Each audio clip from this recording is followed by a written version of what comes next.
Hey guys, and welcome to another video. My name is Katie, and in today's video I'm going to be bringing you a non-spoiler book review on Mistletoe and Mr. Right by Lila Payne. Now this book is actually a bind up of two Christmas novellas by this wonderful author Lila, and actually originally I received this book for review in exchange for an honest opinion. However, this isn't going to affect my opinion of the book whatsoever.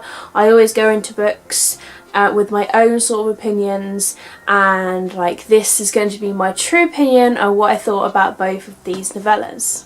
Now Lila Payne, she has actually written quite a lot of sort of new adult books, and this book with these two novellas, I would say they fall into the new adult category more than young adult, although sometimes it feels kind of a little bit young adult, but because they're sort of like late teen, early 20s sort of age, I would say because of the age, I would slot it into the new adult category.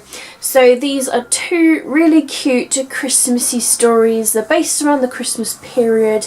They're two separate stories, however they're both intermingled because the characters from the first novella do go into the second one, and they are like friends, and I think that's like really cool too.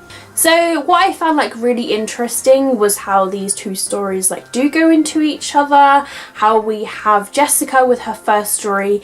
These both are American, both the girls are American, and they go into like their own little stories. So Jessica, she will go to Ireland where she sort of has this love interest that she had a little fling with, and she sort of goes there to try and surprise them, and however she finds that things aren't what they seem there, but she ends up sort of going a different route when she's there. And this second novella is about Christina, her roommate from America, and Christina's gone off to do her internship with this band that's just got really big. However, she had a little fling with one of the band members a few years ago, and so because she's an intern, she has to sort of meet up with this guy once again, and it's like, oh crap, the awkwardness as well as like all the feelings come up again, and it's just sort of how she learns to deal with that. And at the same time, Jessica does go into Christina's story, and Christina, I believe she sort of may go into Jessica's story by phone call or text. So because they are both sort of best friends, they do go into each another's story. Also, what I like is that Jessica is a completely different character to Christina. However, you can see how like they really get on. Jessica, she seems like quite confident and bubbly, and especially she comes across Christina's story like when she comes into the picture again, and she is just sort of like the really good spirit that helps Christina to sort of perk herself up again. And that's what I like about it. Christina, she seems a bit more like on the serious end, like with her internship, like her head's into her job, like she's just like, I don't want to let anything get in the way of my job, even though she's kind of struggling with it, like because of this love interest fling that happened. But yeah, that's what I really liked about this book, that they had differences between them, however you could see when together how they had this really cool friendship. My favourite character out of both of these novellas definitely has to be Grady. He is a bit of like a spunky character in himself, and he's quite sort of honest. He's quite a lad as well, but I really like him, and he does like pop up in Christina's story as well, and I really like that too. And like he's just a fantastic sort of guy character. When I have to think about was there anything that I disliked about the story, I honestly cannot like put my finger on anything that I dislike about it. I actually originally read the first story, Mistletoe and Mr. Right, as a novella on its own from NetGalley. So when I got the book, I didn't actually realise that there was two separate stories. So Sleigh Bells and Second Chances, which is the second one, was actually a new novella to me. So I was actually rereading Mistletoe and Mr. Right and then going into Sleigh Bells and Second Chances for the first time. So when rereading Mistletoe and Mr. Right, I could remember some bits, but then I couldn't remember others, and once I like listened to the little ending, I was like, I remember this when it happened. Yeah, you got me, Lila, you got me. and you got me again, because the second time around I was just like, oh damn, I've been shocked once again. I liked how both of these stories ended, like, because they're cute and fluffy sort of like romances, but they're also like about discovering your person as well, especially with Christina, like with her job.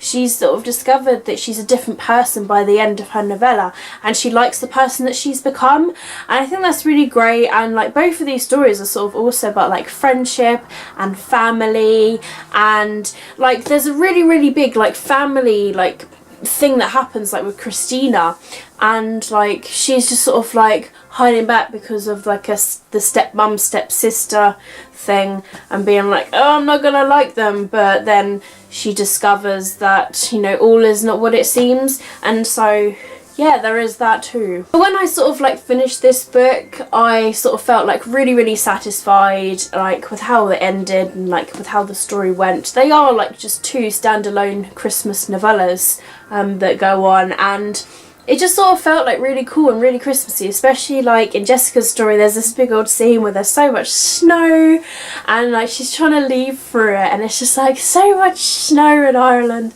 and it was really nice to go to Ireland as well. And I like the fact that both these girls were Americans, like going out of their comfort zone, out of their country, and like that was really cool as well. So all in all, guys, I think this book is totally worth buying, especially reading around Christmas. You can purchase it as a Kindle book if you want. I actually got it as a Kindle book as well, because I like to read my Kindle at night time. Like I don't tend to like reading like physical books at night time. I'll read them during the day. I'm really weird like that, and I discovered it was only like 99p on Kindle for the UK, so it'll probably be roughly around like that price conversion for everybody else's Amazon sites, but you know, for 99p for 2 stories, I thought, you know, that's pretty great, and I've got that book like for the rest of my Kindle life.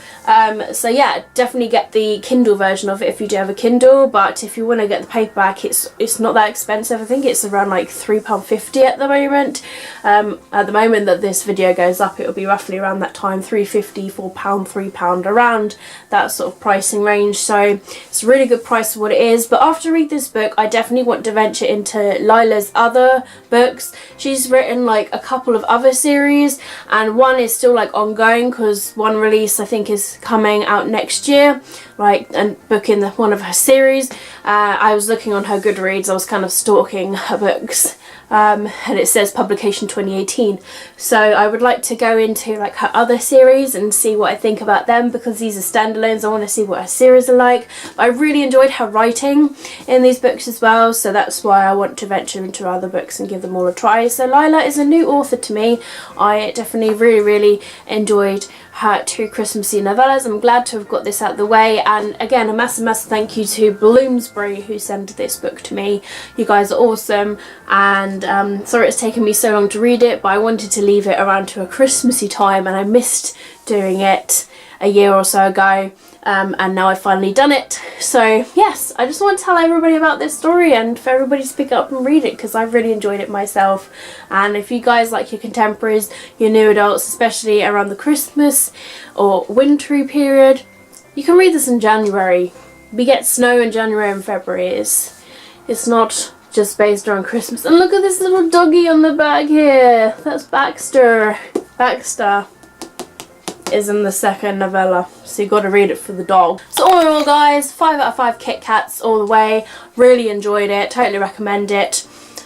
I don't really know what else I can say about this book apart from you should give it a read, because it's cool. I hope you guys have enjoyed this non-spoilery book review. Do give me a thumbs up if you have. If there's any comments or thoughts or anything you would like to know, do let me know down below in the comments, and I will let you guys know about it. If there's a specific thing you'd like to know more about the book, then you can ask me and I will speak to you guys. So thank you very much. Let me know what books you have recently read, and if you would be interested in giving this awesome book a read. It's a book bind up of 2 Christmassy novellas, and they're new adult and they're awesome, and you should give it a read. Thank you very much for watching my video. As always, keep smiling, keep reading, and be happy. My name is Katie, and I'll see all of you wonderful awesome people in my next video.